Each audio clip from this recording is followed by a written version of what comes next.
ವರ್ಷಕ್ಕೊಂದ್ಸಲ ಯುಗಾದಿ ಮಾಡ್ತೀವಿ, ನಾರಾಯಣ ಮಾಡ್ತೀವಿ, ಯಾತ್ರೆ ಮಾಡ್ತೀವಿ, ವಾರ್ಷಿಕೋತ್ಸವ ಮಾಡ್ತೀವಿ. ಆ ಥರ ಕನ್ನಡ ರಾಜ್ಯೋತ್ಸವವನ್ನು ಸಹ ನಾವು ಪ್ರತಿ ವರ್ಷ ಆಚರಣೆ ಮಾಡ್ತಕ್ಕಂಥದ್ದು ನಮ್ಮೆಲ್ಲರ ಒಂದು ಅಭಿಮಾನ, ಸಂತೋಷದ ವಿಚಾರ.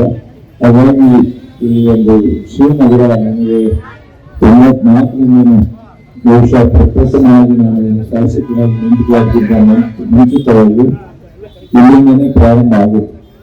ನಾರಾಯಣದಲ್ಲಿ ನಾವು ಎಷ್ಟು ಮತ ಕೊಡಲಿಕ್ಕೆ ಹೋರಾಟ ಮಾಡಿದೆವೋ ಅಷ್ಟೇ ಬೆಂಗಳೂರಿನಲ್ಲಿ ಸಹ ನಾವು ಶಾಸಕನಾಗಲಿಕ್ಕೆ ಹೋರಾಟ ಮಾಡಿದ್ದೀವಿ. ಮತ್ತು ಇಲ್ಲಿ ಇರ್ತಕ್ಕಂಥ ಎಲ್ಲ ನನ್ನ ವಯಸ್ಸುಗಳು ಬಹುಶಃ ಅನೇಕರು ನಮಗೆ ನಮ್ಮೆಲ್ಲ ಒಂದು ರೀತಿಯಲ್ಲಿ ಮತ್ತು ಕೊಡಲಿಕ್ಕೆ ಸಹಕಾರವನ್ನ ಕೊಟ್ಟಿದ್ದೀರ, ಪ್ರೀತಿಯನ್ನ ತೋರಿಸಿದ್ದೀರ. ಸುಬ್ರಹ್ಮಣ್ಯರು ಇಂದಿನ ಅನೇಕ ನಂತರ ಪಕ್ಷಾತೀತವಾಗಿ ಓಟ್ ಹಾಕಿಸ್ಕೊಳ್ಳುವಂತ ಒಂದು ವ್ಯಕ್ತಿತ್ವವನ್ನು ಬೆಳೆಸ್ಕೊಂಡಿದ್ದಾರೆ. ನಾವು ನೋಡಿದಲ್ಲಿ ಬಹುಶಃ ಅವರು ಬಿಜೆಪಿ ಶಾಸಕರಾದ್ರೂ ಸೊ ಎಲ್ಲ ಪಕ್ಷದವರು ಸಹ ಅವ್ರನ್ನ ವೈಯಕ್ತಿಕವಾಗಿ ಪ್ರೀತಿಸ್ತಾರೆ. ಅವ್ರ ವಿಚಾರ ಬಂದಾಗ ಪಕ್ಷವನ್ನ ಮತ್ತು ಒಂದು ಓಟ್ ಹಾಕ್ಬೇಕು ಅನ್ನೋ ಒಂದು ನಿಲುವಿನ ತಗೊಳ್ಳುವಂತ ರೀತಿಯಲ್ಲಿ ಅವರು ನಡ್ಕೊತಾ ಇದ್ದಾರೆ. ಅದು ರಾಜ್ಯದ ಮತ್ತು ಜನರ ದೃಷ್ಟಿಯಿಂದ ಒಳ್ಳೆಯದು. ಎಲ್ಲ ಕೈನಾರು ರಾಜಕಾರಣ ಮಾಡಲಿಕ್ಕೆ ಸೂಕ್ತ ಅಲ್ಲ. ಹಾಗಾಗಿ ಈ ಒಂದು ಕಾರ್ಯಕ್ರಮ ಬಹಳ ಯಶಸ್ವಿಯಾಗಿ ಮಾಡುವಾಗ ಇಷ್ಟು ಬೇಗ ಭಾನುವಾರ ಎಲ್ಲರೂ ಸೇರ್ಕೊಂಡು ಈ ಕಾರ್ಯಕ್ರಮ ಮಾಡೋದು ಬಹಳ ಸಂತೋಷ. ನಾನು ಮಳವಳ್ಳಿಗೆ ಮುಖ್ಯಮಂತ್ರಿಗಳ ಜೊತೆ ಒಂದು ಕಾರ್ಯಕ್ರಮಕ್ಕೆ ಹೋಗಬೇಕಾಗಿದೆ. ಶಾಸಕರು ಮಾತನಾಡಿದರೆ ನಾನು ಹೊರತು ಅಂತ ಹೇಳಿ ತಮ್ಮೆಲ್ಲರಿಗೂ ನಮಸ್ಕರಿಸಿ ನಾನು ಮಾತನಾಡ್ತೀನಿ.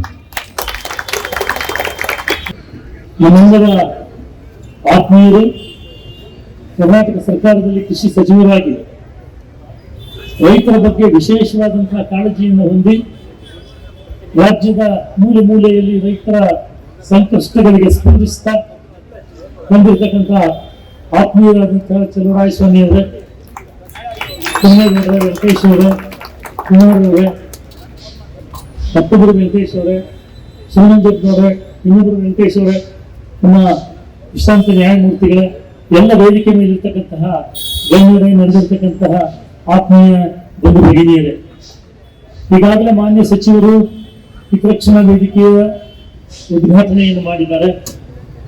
ನಮಗೆ ಅನೇಕ ಸಂದರ್ಭದಲ್ಲಿ ನಾವು ಹೇಳ್ತಾ ಇರ್ತೀವಿ, ಅತ್ಯಂತ ಒಬ್ಬ ಸಜ್ಜನ ಸಚಿವರು. ಅವರು ದೂರದ ನೆಲಮಂಗಲದಲ್ಲಿ ಇದ್ರೂ ಕೂಡ ಅವ್ರಿಗೆ ಇನ್ನೊಂದು ಆತ್ಮ ಇಲ್ಲಿರ್ತದೆ. ಯಾವತ್ತೂ ಶ್ರೀನಗರದಲ್ಲಿ ನಾಗಮಂಗಲದಲ್ಲಿ ಇದ್ರೂ ಕೂಡ ಅವರ ಇನ್ನೊಂದು ಆತ್ಮ ಇಲ್ಲಿರ್ತದೆ. ಯಾವುದೇ ಸಂದರ್ಭದಲ್ಲಿ ಅಪಾರವಾದಂತಹ ಅಭಿಮಾನಿಗಳಿಂದ ಶ್ರೀನಗರದ ಈ ಭಾಗದಲ್ಲಿ ಹೊಂದಿ ಇಲ್ಲಿರ್ತಕ್ಕಂಥ ಜನಗಳು ಅನೇಕ ಸಂದರ್ಭದಲ್ಲಿ ಹೇಳ್ತಾರೆ, ಏನಾದ್ರು ಸಮಸ್ಯೆಗಳಿದ್ದಾಗ ನಮಗೆ ಚಲವಣ್ಣವರಿದ್ದಾರೆ, ನಾವು ಮಾತಾಡ್ತೀವಿ.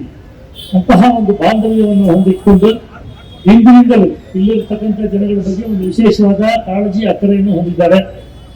ಇವತ್ತು ಕ್ಷೇತ್ರದಲ್ಲಿ ಪಕ್ಕದಲ್ಲೇ ಮಳವಳ್ಳಿಯಲ್ಲಿ ಮುಖ್ಯಮಂತ್ರಿಗಳ ಕಾರ್ಯಕ್ರಮ ಇದ್ದು ಅಲ್ಲಿ ಉಸ್ತುವಾರಿ ಸಚಿವರಾಗಿ ಅವರು ಇರಬೇಕಾಗಿದ್ರು ಕೂಡ ಇದು ನನಗೆ ಅಷ್ಟೇ ಮುಖ್ಯ. ನಾನು ಶ್ರೀನಗರದ ಜನತೆ ಅವರು ಮಾಡ್ತಾ ಇರ್ತಕ್ಕಂಥ ಕಾರ್ಯಕ್ರಮ ನಮ್ಮ ಅಭಿಮಾನಿಗಳೆಲ್ಲರೂ ಸೇರಿ ಮಾಡ್ತಾ ಇದ್ದಾರೆ, ನಾನು ಬರಲೇಬೇಕು ಅಂತ ಹೇಳಿ ಈ ರಾಜ್ಯೋತ್ಸವ ಮತ್ತು ಉದ್ಘಾಟನಾ ಸಮಾರಂಭದಲ್ಲಿ ಆಗಮಿಸಿದ್ದಾರೆ. ನಮಗೆಲ್ಲರಿಗೂ ಕೂಡ ಬಹಳ ಸಂತೋಷ ಆಗಿದೆ. ನಮಗೆಲ್ಲ ಗೊತ್ತಿದ್ದಾಗೆ ಇವತ್ತು ನಮ್ಮಲ್ಲಿರ್ತಕ್ಕಂಥದ್ದು ಒಂದು ಯಾವುದಾದ್ರೂ ಕ್ಷೇತ್ರದಲ್ಲಿ ಎಲ್ಲ ಪಕ್ಷದ ಕಾರ್ಯಕರ್ತರು ಚುನಾವಣಾ ಸಂದರ್ಭದಲ್ಲಿ ಸೈದ್ಧಾಂತಿಕವಾಗಿ 8 ದಿನಗಳ ಕಾಲ ಪಕ್ಷಕ್ಕೆ ಮತ ಹಾಕಿ ಆಚರಣೆ ಮಾಡಿದ್ರು. ನಾವೆಲ್ಲ ಒಂದೇ ಅಂತ ಹೇಳಿಲ್ಲ, ಒಂದು ಕ್ಷೇತ್ರ ಕೆಲಸ ಮಾಡ್ತೀವಿ ಅಂತ ಹೇಳಿದ್ರೆ ಅದು ಬಸವನಗುಡಿ ಅಂತ ಹೇಳಿ ನಾವೆಲ್ಲ ಹೆಮ್ಮೆ ಅಂತ ಹೇಳ್ಬೋದು. ಇಲ್ಲಿ ಯಾವುದೇ ವ್ಯತ್ಯಾಸ ಇಲ್ಲ. ನಾವೆಲ್ಲರೂ ಕೂಡ ಉನ್ನತದಿಂದ ಕೆಲಸ ಮಾಡೋರು. ಅದೇ ರೀತಿ ಯಾವುದೇ ಪಕ್ಷದಲ್ಲಿ ಒಳ್ಳೆ ಕೆಲಸಗಳನ್ನು ಇರ್ತಾ ಇರಬೇಕಾದ್ರೆ ಎಲ್ಲರೂ ಅದನ್ನು ಬೆಂಬಲಿಸ್ಕೊಂಡು ಬಂದಿರ್ತಕ್ಕಂಥವ್ರು. ಮುಂದೆನೂ ಕೂಡ ನಾವು ಅದೇ ರೀತಿಯಲ್ಲಿ ಇರ್ತೀವಿ ಅಂತಕ್ಕಂಥ ಮಾತನ್ನು ಹೇಳಿ ಇವತ್ತು ಈಗಾಗಲೇ ಹಿತರಕ್ಷಣಾ ವೇದಿಕೆ ಏನಿದೆ, ಇಲ್ಲಿರ್ತಕ್ಕಂಥ ಸಾಮಾನ್ಯರ ಸಮಸ್ಯೆಗಳಿಗೆ ಸ್ಪಂದಿಸುವಂತಹ ಕೆಲಸವನ್ನು ಮಾಡಬೇಕು ಅಂತಕ್ಕಂಥ ಒಂದು ಮಹದಾಸೆ ಉದ್ದೇಶವನ್ನು ಇಟ್ಕೊಂಡು ಮಾಡಿದ್ದಾರೆ. ಅವರೆಲ್ಲರ ಪ್ರಯತ್ನ ಯಶಸ್ವಿ ಆಗಬೇಕು. ಈಗಾಗಲೇ ನಾಯಕರು ಹೇಳಿದರು, ನಾವೆಲ್ಲ ಇರ್ತಕ್ಕಂಥವರು ಕನ್ನಡದ ಅಭಿಮಾನವನ್ನು ಬೆಳೆಸ್ಕೊಳ್ಬೇಕು. ಬೇರೆ ಬೇರೆ ಭಾಗದಿಂದ ಬಂದಿರತಕ್ಕಂಥ ಜನ ಇಲ್ಲಿ ವಾಸ ಮಾಡ್ತಾ ಇದ್ದೀವಿ. ನಾವು ಎಲ್ಲರ ಜೊತೆಯಲ್ಲಿ ಪರಸ್ಪರ ಸಹಕಾರ, ಸೌಹಾರ್ದ, ಭ್ರಾತೃತ್ವದಿಂದ ಎಲ್ಲರೂ ಒಟ್ಟಾಗಿ ಕೆಲಸ ಮಾಡೋಣ. ಕನ್ನಡದ ಕೀರ್ತಿಯನ್ನ, ಹಿರಿಮೆ ಗರಿಮೆಯನ್ನ ಎತ್ತಿ ಬೆಳೆಸೋಣ ಅಂತಕ್ಕಂಥ ಮಾತನ್ನು ಹೇಳಿ ಇವತ್ತು ಮಾನ್ಯ ಸಚಿವರು ಇಲ್ಲಿ ಬಂದು ಈ ಕಾರ್ಯಕ್ರಮದಲ್ಲಿ ನಮ್ಮೆಲ್ಲರನ್ನು ಕೂಡ ಉದ್ದೇಶಿಸಿ ಮಾತನಾಡಿ ನಮಗೆಲ್ಲ ಬೆಂಬಲವನ್ನು ಸೂಚಿಸಿದ್ದಾರೆ. ಅವರಿಗೂ ಕೂಡ ಭಗವಂತ ಹೆಚ್ಚಿನ ಒಂದು ಸಾಮರ್ಥ್ಯವನ್ನು ಕೊಟ್ಟು ಇನ್ನೂ ಹೆಚ್ಚು ಹೆಚ್ಚು ಜವಾಬ್ದಾರಿಗಳನ್ನು ನಿಭಾಯಿಸತಕ್ಕಂಥ ಅವಕಾಶ ಅವರಿಗೆ ಲಭ್ಯವಾಗಲಿ ಅಂತ ಹೇಳಿ ನಾವೆಲ್ಲರೂ ಕೂಡ ಈಗಾಗಲೇ ಎಲ್ಲರೂ ವ್ಯಕ್ತಪಡಿಸಿದಾಗ ಅವರು ನಾವೆಲ್ಲರೂ ಕೂಡ ಯಾವುದೇ ಪಕ್ಷದಲ್ಲಿರ್ಬೋದು, ಅವರ ಅಭಿಮಾನಿಗಳು ಎಲ್ಲ ಪಕ್ಷದಲ್ಲೂ ಇದ್ದೀವಿ ಅಂತಕ್ಕಂಥದ್ದನ್ನು ಒತ್ತನ್ನು ಮತ್ತೊಮ್ಮೆ ಹೇಳ್ತಾ ಇವತ್ತು ಅವಕಾಶಕ್ಕಾಗಿ ಎಲ್ಲರಿಗೂ ಒಂದು ನಮಸ್ಕಾರ. ಶಾಸಕರಿಗೆ ಧನ್ಯವಾದಗಳು.